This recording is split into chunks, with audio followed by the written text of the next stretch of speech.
সর্বশেষ যে লোকটা জান্নাতে যাবে তাকে আল্লাহ তাআলা জাহান্নামের আগুনে পোড়াতে পোড়াতে ছাই বানিয়ে ফেলবে। আল্লাহ বলবেন, জিব্রাইল যাও একটু দেখো, একটা মাত্র সেজদা দিয়েছে আমাকে, এরকম কাউরে পাওয়া যায় কিনা। বাটি চালান দিয়ে দেখো পাওয়া যায় কিনা।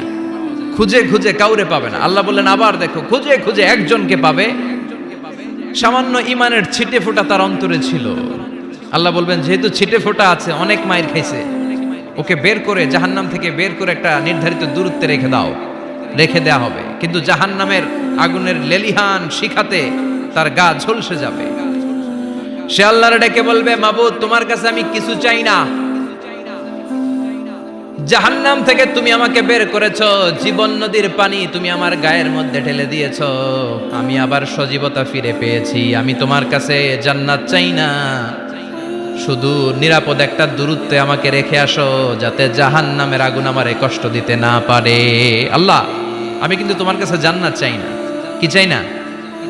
জান্নাত চাই না, কিন্তু জাহান্নামের আগুন আমারে কষ্ট দিচ্ছে, এতটা দূরত্বে রাখো যাতে জাহান্নামের আগুন আমার গায়ে না লাগে। আল্লাহ বললেন ওকে রাখবো, কিন্তু আমার সাথে একটা কন্ট্রাক্টে যেতে হবে, যে এটা তোমাকে দিলে তুমি আর নতুন করে কিছু চাবা না। সে বলবে আমি রাজি, কন্ট্রাক্ট হয়ে যাবে। আল্লাহ জিব্রাইলরে বলবেন যাও এমন দূরত্বে রাখো যাতে জাহান্নামের আগুন ওরে কষ্ট না দেয়। রেখে আসা হবে, অনেক দিন সে ওখানে আনন্দে থাকবে, আল্লাহ শুকরিয়া করবে। সে মনে মনে বলবে বেঁচে গিয়েছি, আমি বেঁচে গিয়েছি, জীবনে আর কিছু চাই না, জাহান্নাম থেকে আমি বেঁচে গিয়েছি।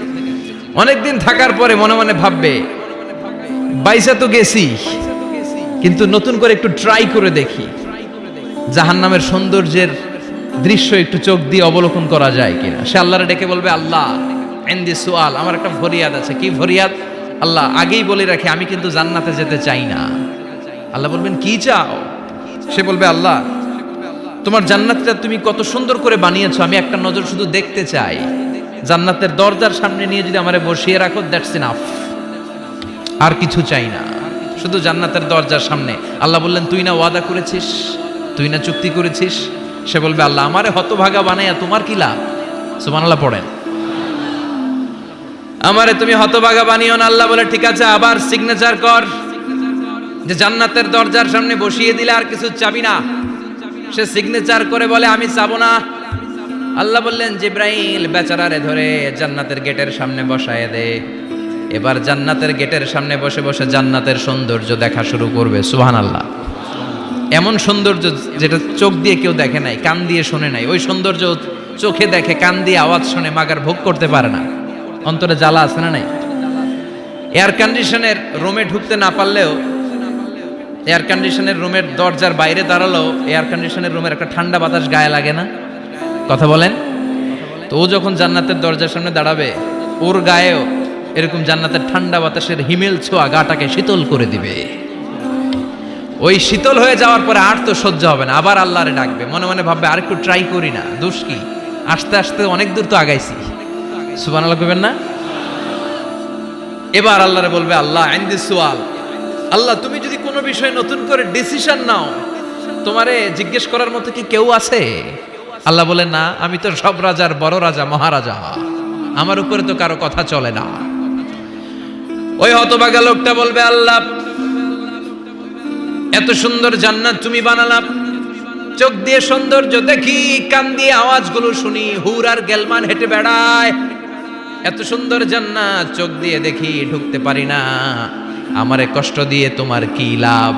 ও আল্লাহ আমারে তুমি মাফ করে দাও, জান্নাতের চিপার মধ্যে এক কর্নারে তুমি একটু আমারে জায়গা করে দাও। আল্লাহ বলবেন ওয়াই হাক ইবনা আদম, তোর ধ্বংস হোক হে আদম জাত, মা আগদারাকা, তোর চেয়ে বড় গাদ্দার আমি আমার সৃষ্টিকুলে কাউরে দেখি নাই, কারণ তুই আমার সাথে চুক্তি করিস আর চুক্তি ভঙ্গ করিস। আল্লাহর রহমতের দরিয়ায় তখন জোশ খেলে যাবে, ওর আকুতি মিনতি চাহনি আল্লাহর রহমতের দরিয়ার মধ্যে জোশ লাগিয়ে দিবে। আল্লাহর দয়া হয়ে যাবে, মায়া হয়ে যাবে। আল্লাহ বলবেন ঠিক আছে জান্নাতে যা।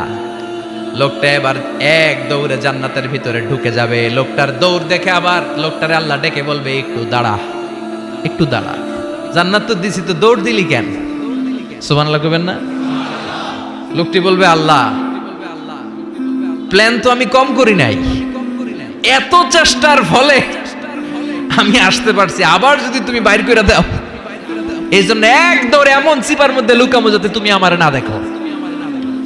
আবার আল্লাহর রহমতের দরিয়ায় জোশ খেলে যাবে, আল্লাহ কাছে ডাকবে, কাছে আয় ও গোলাম, তোর কি মনে চায় আমারে বল, আজকে তুই চাইতে থাক, আমি দিতে দিতে তোর মনের সব আশা পূরণ করে দেব। লোকটা খুশি হয়ে বলবে, আল্লাহ আমারে এটা দাও, বাড়ি দাও, গাড়ি দাও, নারী দাও, এটা দাও, ওটা দাও, একের পর এক চাইতে থাকবে, আল্লাহ সব তারে দিতে থাকবে। চাইতে চাইতে লোকটার সব চাওয়া যখন শেষ, সে বলবে, আল্লাহ আর আমার চাওয়ার কিছু নাই। আল্লাহ বলেন, নো, এত তাড়াতাড়ি যে তুমি খেলা শেষ করতে পারবা না মানু, আমার সাথে তোমার এই খেলা আরো লম্বা সময় চলতে হবে, তোমার অনেক কিছু চাইতে হবে। তুই আজকে চাইতে চাইতে তোর সব চাও আমার কাছে বলবি, আর আমি দিতে দিতে তোর জীবন ধন্য করে দেব। সে আবার চাইতে শুরু করবে, আল্লাহ এটা দাও, ওটা দাও, ওটা দাও, আল্লাহ দিতে দিতে সব দিবে। এরপরে বলবে, আল্লাহ মাফও চাই, দোয়াও চাই, আর চাওয়ার কিছু নাই। আল্লাহ বলবেন, তাই ঠিক আছে, তোরে আমি জান্নাতে ঢুকাই দিলাম, তবে মনে রাখিস তোর জান্নাতটা হবে সবচেয়ে ছোট জান্নাত, আর তোর জান্নাতটা হবে এই পৃথিবীর 10 গুণ। চিল্লায় এখন সুবহানাল্লাহ। বুখারীর বর্ণনা, আখিরু মান দাখালাল জান্নাহ, যে লোকটা সর্বশেষ অনেক মাইর খাইয়া রিমান্ডে থাকার পরে জান্নাতে ঢুকবে, তার জান্নাতটা যদি পৃথিবীর 10 গুণ হয়, তাহলে আমাদের সবাইরে ফেরদাউসে ঢুকাতে আল্লাহর কোনো সমস্যা আছে? চিল্লায় বলেন, সমস্যা আছে? এজন্য আমরা আল্লাহর কাছে কোন জান্নাত চাই? কথা বলেন।